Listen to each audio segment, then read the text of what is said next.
Si estás en el podcast, echa un vistazo a nuestro podcast Criminally Listed presenta Into the Killing. Trata sobre casos fríos que finalmente se resolvieron. Nuevos episodios cada 2 semanas. Disponible en Spotify, Apple Podcasts, Stitcher y donde encuentres tus podcasts favoritos. Número 3. Killer King. En Mundo.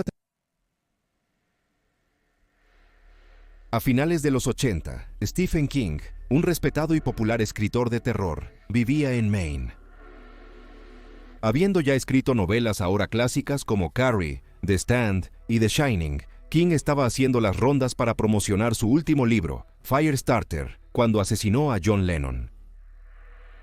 Esta es la teoría conspirativa descabellada celebrada por Steve Lightfoot, un fanático de los Beatles. La obsesión de Lightfoot por demostrar que el autor disparó al cantante comenzó poco después del asesinato de Lennon, el 8 de diciembre de 1980. Lightfoot nunca ha dado realmente una buena razón por la que comenzó a sospechar que Stephen King mató a John Lennon, aparte del hecho de que Stephen King de 1980 se parecía un poco al asesino condenado de Lennon, Mark David Chapman. Pero Lightfoot no basa el caso en las similitudes físicas entre los dos hombres. En su sitio web, LennonMurderTruth.com, entra en gran detalle sobre cómo King llevó a cabo el asesinato y expone a aquellos que le ayudaron a encubrirlo, a saber, Dick Nixon y Ronnie Reagan. Como dice Lightfoot, es verdad o demandaría. La evidencia clave, dice Lightfoot, son los códigos ocultos encontrados en los titulares de los principales artículos de noticias sobre Lennon antes de su muerte, específicamente en Time Magazine, Newsweek y el New York Times. Estos códigos, cuando se descifran, revelan una vasta conspiración gubernamental para eliminar a John Lennon como represalia por sus puntos de vista antiestablecimiento. De alguna manera, Lightfoot no está completamente fuera de lugar aquí. Está bien documentado que los Estados Unidos, gobierno intentó deportar a Lennon varias veces por sus opiniones francas sobre la guerra de Vietnam. Pero, según Lightfoot, decidieron matarlo en lugar de lidiar con la deportación, y ahí es donde Stephen King entra como el supuesto gatillero. En su sitio web, Lightfoot señala meticulosamente secciones de entrevistas que King dio antes del asesinato que demuestran que iba a hacerlo. Incluso cita lo que él llama pasajes de confesiones que King escribió en sus propios libros a lo largo de los años en los que admite el crimen. Lightfoot afirma que el autor mismo lo contactó para aconsejarle que no conoce la historia completa. Para algunos, suena como otro tipo utilizando el Internet para avanzar en una obsesión personal. Pero Lightfoot ha acompañado a King Killed London desde mucho antes de la existencia del Internet. Las apariciones de su notable furgoneta adornada con titulares y mensajes se celebraban en California durante los 80, y esa es una tradición que Lightfoot continúa hoy con una nueva furgoneta y un anuncio para su sitio web, donde estaría encantado de venderte un folleto de 24 páginas que permitiría al lector descifrar los mismos códigos de titulares que él tiene. Todo parece una especie de diversión inofensiva y desconcertante, pero para Lightfoot, la conspiración no es ninguna broma. Varios informes han mostrado a Lightfoot apareciendo en las firmas de libros y eventos públicos de Stephen King, siguiendo al autor para abuchearlo sobre el asesinato. Lightfoot fue arrestado una vez. Dijo King en 1994, Stephen Lightfoot ha sido una piedra en mi zapato durante muchos años. Pero incluso ahora, con una nueva camioneta y un nuevo libro de Stephen King en camino, no parece que esa piedra vaya a desaparecer pronto. Número 2. Avril Lavigne. Lavigne tenía 16 años cuando firmó su primer contrato de grabación. 2 años después, en el 2002, su primer álbum, Let Go, explotó en las listas y consolidó a Avril en la historia de la música pop. Pero, según una teoría de conspiración particularmente descabellada, todo fue cuesta abajo para Avril a partir de ahí. Según la teoría, Avril se cansó rápidamente de las constantes giras y apariciones públicas que su nueva fama exigía. Era demasiado pronto, y la adolescente cayó en una profunda depresión. Se negó a ser vista en público o a hacer entrevistas, y ya no quería ser una estrella del pop. Pero con su álbum volando de los estantes, los ejecutivos de la discográfica que la contrataron se quedaron en la estacada. Tenían una máquina de hacer dinero de $1 millón en su bolsillo, pero ella no cooperaba, así que según algunos, los ejecutivos recurrieron a tácticas del pasado de Rocky Music. Contrataron a una doble para que se hiciera pasar por Avril y se hiciera cargo del trabajo, y dejaron a la verdadera Avril a su suerte en su mansión, hasta que finalmente se quitó la vida en 2003, dejando a una joven llamada Melissa Vandella para asumir su vida y carrera. Luego, poco antes de que supuestamente Avril muriera, se enseñó a Vandella a cantar y actuar como Avril. Vandella fue contratada inicialmente como doble de Avril para lidiar con los paparazzi. La idea de un intercambio clandestino de dobles de celebridades no es nueva. El ejemplo más famoso de esto quizás sea la leyenda urbana de que Paul McCartney de los Beatles murió en un accidente automovilístico en 1966 durante el apogeo de la Beatlemanía, dejando a los ejecutivos sin otra opción que traer a un doble de Paul para completar el cuarteto. La teoría de Paul está muerto se popularizó a finales de los 60 y principios de los 70, especialmente en las universidades. La revista Life dedicó una historia de portada al tema en 1969. En el artículo, se supone que McCartney, él mismo, es citado diciendo que la teoría era completamente estúpida. Quienes inventan estos rumores, dijo, deberían preocuparse por sí mismos en lugar de si estoy muerto o no. No hay suficiente tiempo en la vida. Al parecer, hay un individuo en Brasil que no recibió el memo de McCartney.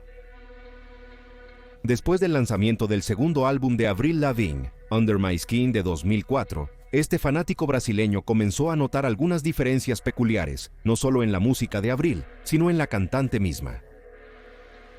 El fanático lanzó un sitio web llamado Avril está Marta para demostrar que se había hecho un cambio. La diferencia más obvia, señala el sitio, es cómo lucía la cantante, especulando sobre cirugía plástica, incitando cambios radicales en sus elecciones de moda, pasando de camisetas y jeans a conjuntos de diva pop que muestran el abdomen. Su voz sonaba más delgada que en su álbum debut, según la teoría. La nueva Avril era más alta y delgada, con un autógrafo totalmente distinto al anterior. En total, el sitio web Avril Esti Morte señala decenas de piezas de la llamada evidencia de este engaño. Todo, desde letras de canciones crípticas hasta citas de medios, pasando por fotografías cuidadosamente analizadas y análisis de video cuadro por cuadro, todo con la esperanza de demostrar que la Avril Lavigne, que aún se presenta hoy, es en realidad Melissa Vandella disfrazada.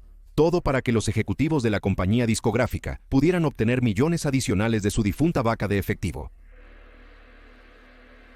¿Pero qué sería una jugosa teoría de la conspiración sin una firme negación de aquellos supuestamente involucrados en el complot secreto?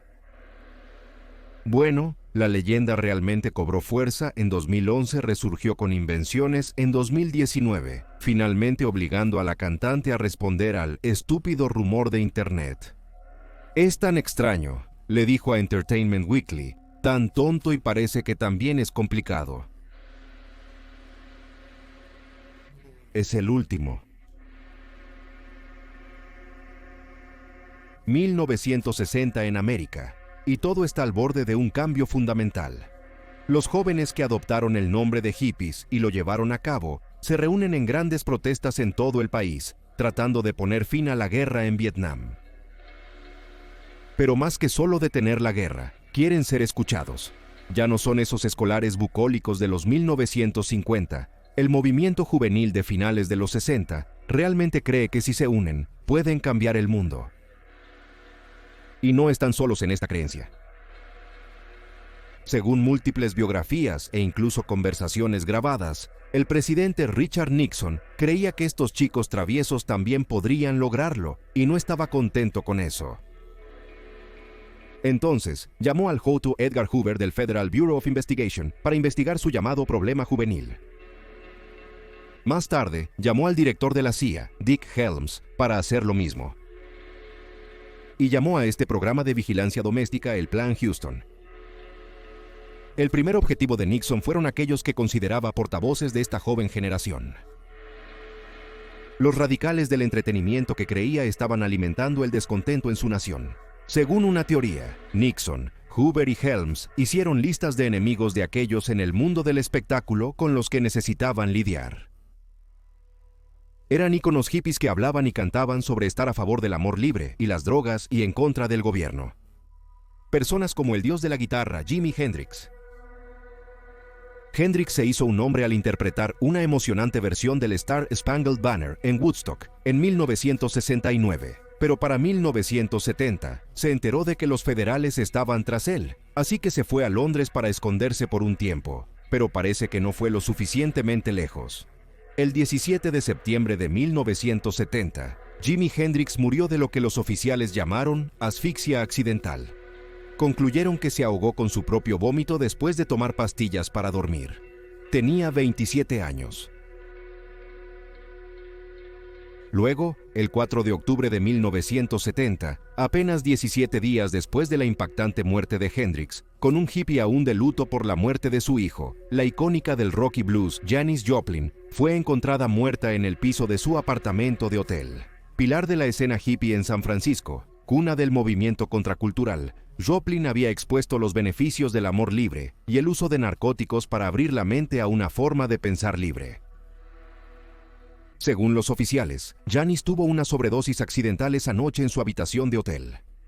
Curiosamente, también tenía 27 años.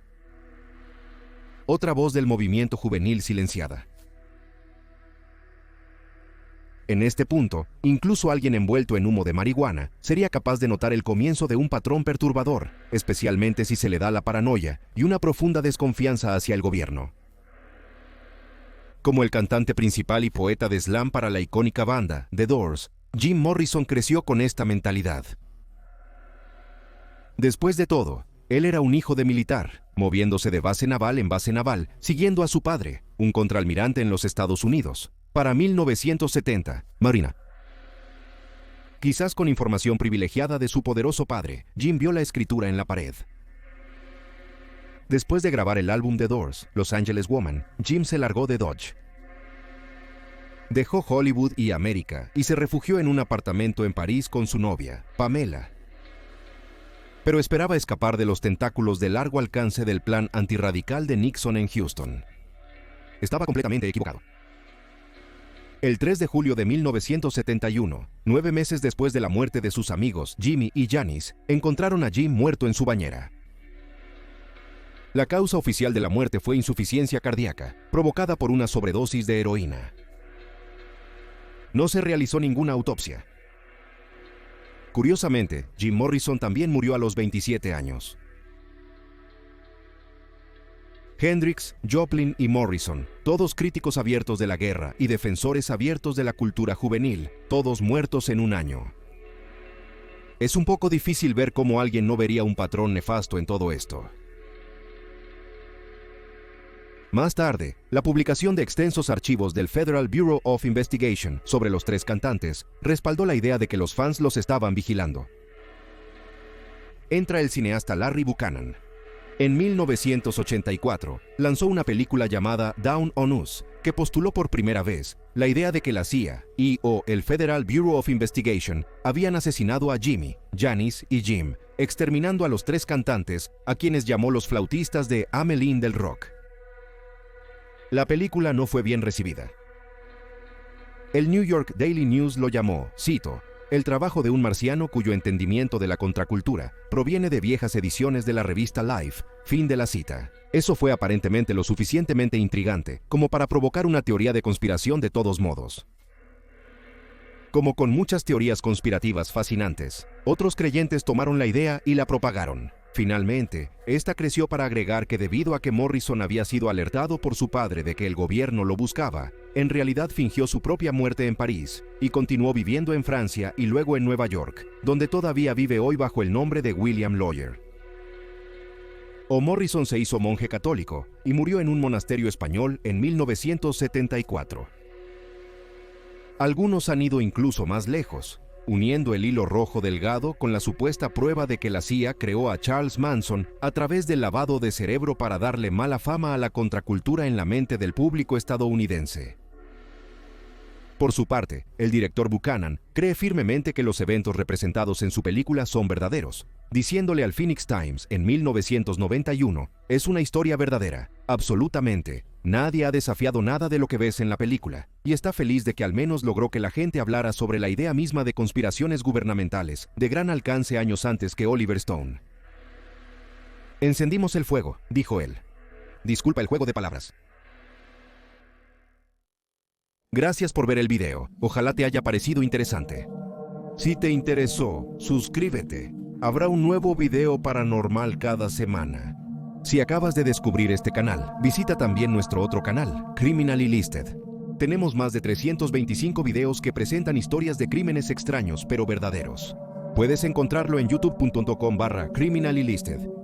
También tenemos un podcast sobre casos sin resolver, que finalmente se resolvieron llamado Criminally Listed Presents into the Killing. Encuéntralo en Stitcher, Spotify, Amazon Music y donde sea que haya excelentes podcasts.